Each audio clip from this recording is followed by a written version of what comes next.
تراویح کوئی نماز نہیں ہے، سرے سے نہیں ہے. ابھی میں عرض کرتا ہوں، ہم پر 5 نمازیں فرض کی گئی ہیں ہر مسلمان پر شب و روز میں، ان سے آپ واقف ہیں.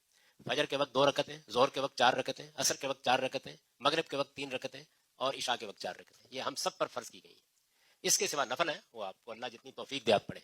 رسالت میں آپ صلی اللہ علیہ وسلم پر، اللہ کے رسول پر 6 نمازیں فرض کی گئی تھی.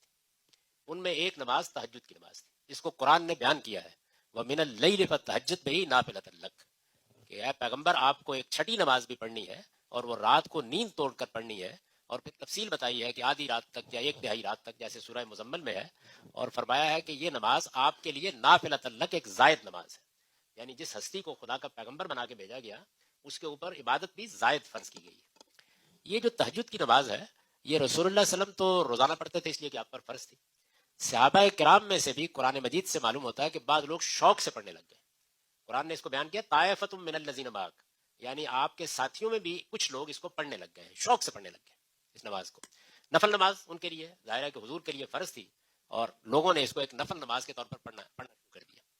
یہ جو نفل نماز ہے، اس کے بارے میں لوگوں نے رسول اللہ صلی اللہ علیہ وسلم سے پوچھا کہ ہمارے لیے بعض اوقات تہجد کے وقت اٹھنا مشکل ہو جاتا ہے، کام کرنے والے لوگ ہیں، دیر سے آئے ہیں، تو کیا ہم اس کو عشاء کے بعد پڑھ سکتے ہیں؟ تو آپ نے اجازت دے دی، آپ نے فرمایا عشاء کے بعد بھی پڑھ سکتے ہیں. تو تہجد کی نماز کم سے کم 3 رکعت ہوتی ہے. یہ جو وطر آپ پڑھتے ہیں یہ وہی تہجد کی نماز ہے. عشاء کی نماز کے ساتھ عام طور پر 3 وطر پڑھتے ہیں حنفی لوگ، یہ تہجد کی نماز ہے جو رسول اللہ نے اجازت دے دی کہ آپ عشاء کے بعد پڑھ سکتے ہیں. تو کم سے کم 3 رکعتیں لوگ پڑھنے لگ گئے.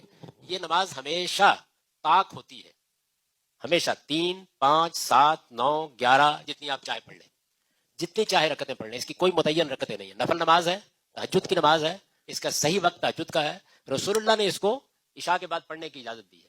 تو اس سے لوگوں نے رمضان میں یہ طریقہ اختیار کر لیا کہ وہ 23 رکعت پڑھنے لگ گئے، بعض لوگ 11 رکعت پڑھنے لگ گئے. امام مالک کے زمانے میں مدینے میں لوگ 49 رکعتیں پڑھتے تھے. تہجد کی نماز ہے، کوئی نئی نماز نہیں ہے، ہمیشہ طاق پڑھی جائے گی. 3، 5، 7، 9، کم سے کم 3 رکعتیں پڑھی جاتی ہے. رسول اللہ پر فرض تھی، آپ کی اجازت سے اس کو عشاء کے بعد پڑھا جا سکتا ہے. اس کا اصل وقت وہی ہے، تہجد کا وقت. حضرت عمر رضی اللہ عنہ نے صرف یہ دیکھا تھا کہ لوگ مسجد میں الگ الگ جماعتیں کرا رہے ہیں، تو ان کی طبیعت میں چونکہ بڑا ڈسپلن تھا، تو انہوں نے کہا کہ بھائی ایک امام مقرر کر لو. خود نہیں شریک ہوئے، کبھی نہیں پڑھائی، نہ کبھی خود پڑھی اس وقت، بلکہ دیکھ کر مسجد کے باہر سے یہ کہہ کے چلے گئے کہ جس کو چھوڑ کر، یعنی تہجد کے وقت کو چھوڑ کر اس وقت پڑھ رہے ہو، اس سے زیادہ افضل ہے. اور خود ہمیشہ اسی وقت میں پڑھتے تھے. تو یہ ہے تراویح کی حقیقت، یہ کوئی الگ نماز نہیں ہے. اس لیے آج راہ کرم اس میں بھی لڑائی جھگڑا بند کر دیں.